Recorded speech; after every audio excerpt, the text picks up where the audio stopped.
What's up, everybody? Today, as you may or may not have heard, we're going to be talking about research in knowledge. The K is silent, and that's for a reason.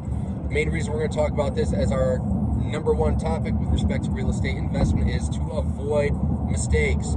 We have avoided and not avoided mistakes. So with that said, let's avoid them at all costs. Chelsea, what is some of the biggest challenges or mistakes that we faced in 2022? I would definitely say that the shift in the real estate market certainly gave us some challenges that was not necessarily foreseen, especially on our last project where, we had enough money to get the project going and keep it going and get to the finish line. But now that houses are sitting on the market for longer than we had previously seen, not having enough cash flow to get us through that time there and get us onto the next project. And as we all know, time is money, and when you're at a standstill, you're not making money. So that's definitely been challenging for us, and hopefully, fingers crossed, the market's going to start picking up a little bit. We're seeing rates drop. But I'd say that's definitely been our biggest challenge last year. No, I'd agree, and that's where the knowledge comes in. You got to have the knowledge of what's going on, but you got to understand what's going on now in the moment. It's an ever-changing game, and for us, literally for the last year and a half, we've just been going. And with respect to what Chelsea said about the cash flow, you've got to know what's going on now and what's in your pocketbook now, because not only getting to the end of a project, but making sure that you have enough money to live to the end of a project in the sense of that project selling is very important. So that was definitely one of the challenges that we faced and mistakes that we made, because we just went. And then before you know it, it's like, okay, cool, we got capital, but it's not liquid. So then you got to liquidate that. So we'll talk more about that, but mistakes have been made, mistakes will be made, but it's about learning from those mistakes. Growing pains. Growing pains for sure.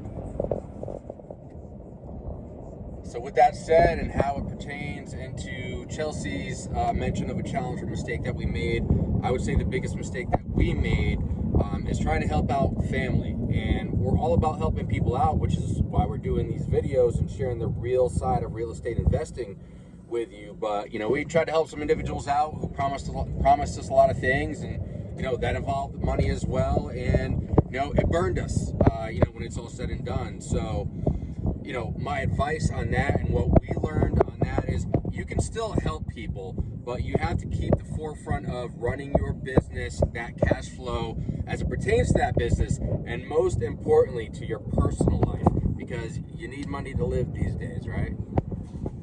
So how do you avoid those mistakes? Thoughts? Definitely doing your research. I'd say if you're not well versed in the real estate market, finding an agent that you can trust who can, run comparables for you, can help you understand what the market might look like, 3-6 months down the road, depending on the length of your project, because as we know, the market can change drastically. For instance, last year, the market was hot, it was crazy, houses were selling for $100,000 over listing price, and now houses are sitting, on average 45 days before even going under contract. So I'd say, definitely finding somebody who's well versed in the market can help you. And that's not to say that it's going to be accurate every time. So you definitely have to plan for, unexpected changes, and be prepared for that. No, I'd agree. Research is, very much part of it. If you don't know everything, reach out to the people that do.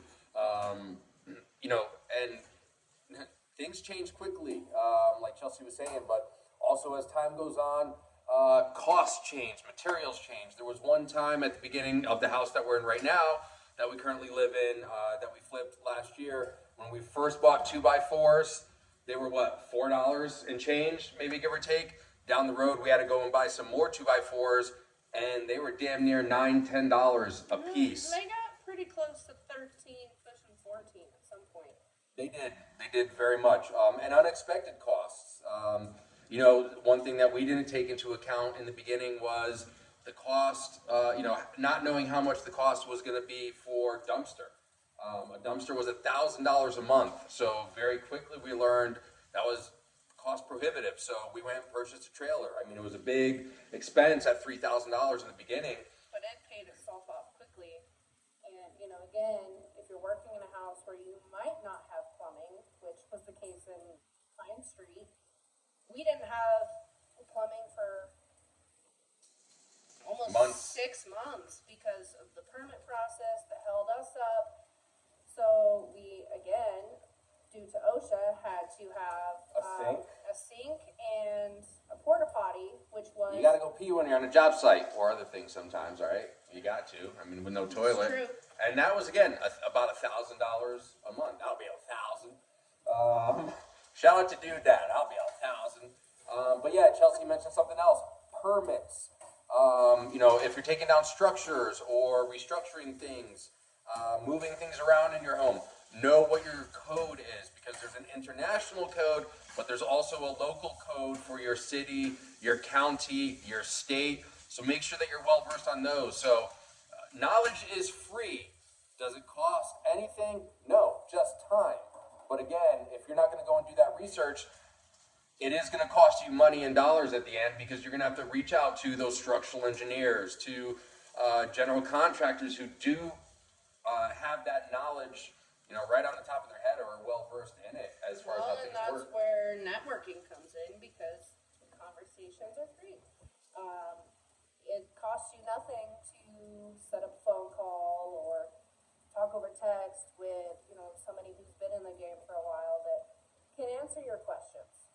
No, I mean, it's very important, and we're going to talk in one of our next videos about how to build a network and talk more on why to build a network. But you know, one thing that we haven't talked about either yet is, Chelsea kind of touched on it, you know, what's your end goal? How long are you going to be on this project? So you have to know what your goals are, you know, because that's going to lead to what your strategies are going to be on a current project that you're in. Because if you don't have a goal or a strategy, you know, I think you're kind of hindering yourself right out of the gate. Well, if you don't have a goal, people tend to procrastinate. And then your job site can drag on and on and on. And that's your own fault. That's not due to any unforeseen circumstances, which you see a lot of when you're investing in homes or flipping or renovating.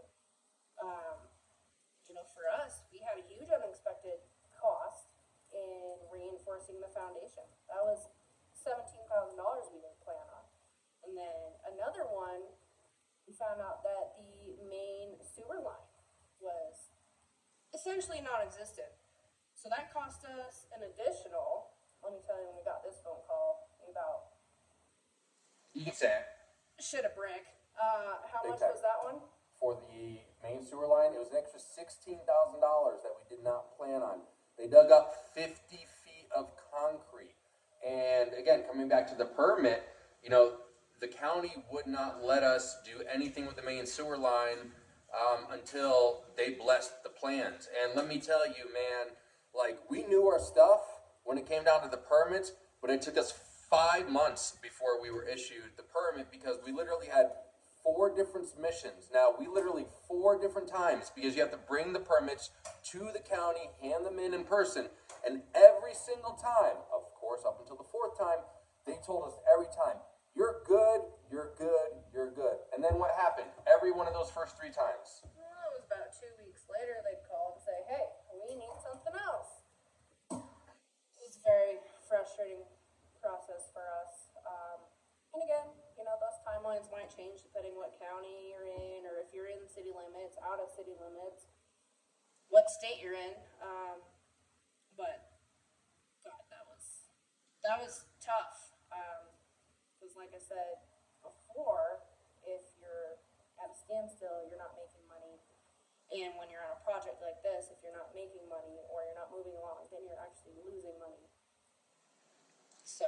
And that's where that planning comes in again too, and that networking that Chelsea was talking about, because, you know, we ended up basically losing, I wouldn't say losing, I mean, we definitely lost some time because of that permit process and everything that was going on there, But through networking, we came to find out that if we wanted to, you can take a chance, right? Because unless you have that cash flow, money is just sitting in a house until you actually sell it. And this is not advice here. Definitely not advice. This is our experience. But through our network, we hooked up with a GC that said, at the end of the day, what you could have done if you wanted to, you could have gone and completed the whole project.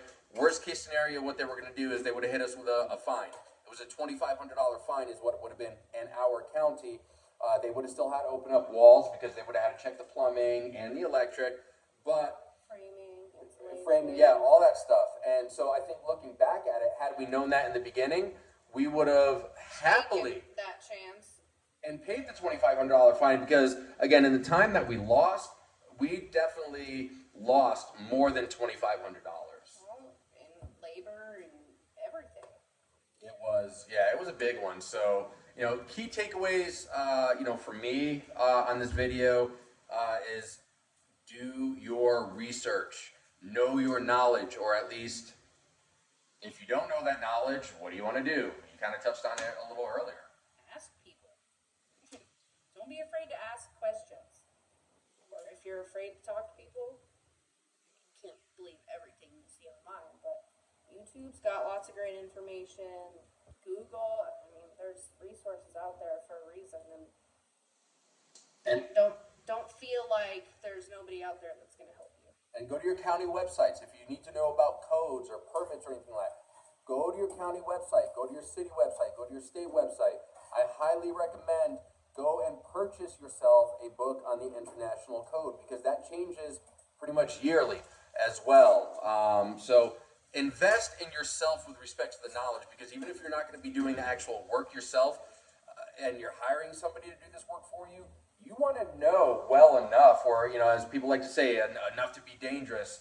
That way you can keep your subcontractors or your general contractor that you might be hiring to do the work for you in line. You have to, because again, this is your livelihood. This is most importantly your money, your cash flow on these projects. So do your research, know your knowledge. Yes, the K is silent. Knowledge is important, but I say now because everything does move quickly. And if you want to get on to the next project, or get the money that you've invested into a project, you've got to do everything now, and you got to be you got to be on top of everything in the now, because things do change so much. Again, we talked about it a little bit.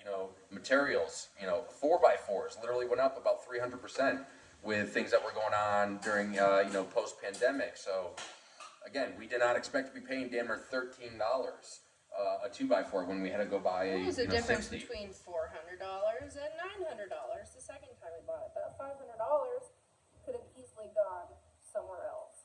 Yeah, so again, we hope you learned from the challenges that we faced or the mistakes that we made. First getting into this game, because it's not for the faint of heart. So, brace yourself and arm yourself with all that knowledge. Chelsea talked about networking, so that's going to be our next video. Networking, why to network, who to network with, and just simply how to go about it. And we're going to dive in a lot deeper to that one. And I know a lot of you are like, oh my God, well, if I don't have the cash to do that, don't worry. We're going to get into that in one of our future videos as well. But for now, thank you for joining us. We hope you learned something. Please like, subscribe, comment, in the little drop box there, below this video. And please share with us anything else that you want to know. At the end of the day, we know this stuff now, all of it anyways, or not necessarily all of it, because not all of it, because things are always changing and there's always something to learn, for sure. There's mistakes to be made. Mistakes are always going to be made. It's a matter of how much money is that mistake going to cost you. But embrace them. It's okay to make mistakes as long as you're not going to make the same mistakes twice. So arm yourself with that knowledge, and do your research. That would be probably the biggest piece of advice I would give. I won't speak for you, but would you somewhat agree with that, if not outright agree with that? Definitely. So thank you for tuning in. Again, I'm going to go cook dinner. Yeah, she's got dinner cooking right now. So again, stay tuned in. Mondays and Fridays is when we're gonna drop these videos, and be sure to follow us on Instagram and Facebook, because you get to see some of our projects, you get to see some of our mistakes and the challenges that we don't necessarily plan for, because you can't plan everything. And on our Facebook and Instagram, you're going to get to know us a little more personally and on the intimate side of things. We like to share ourselves with you. So there you go, Facebook and Instagram. And yeah, make sure you're sharing this as well with all your friends out there, because it's a lot of great information that we're going to be bringing to you. Until next time, we thank you.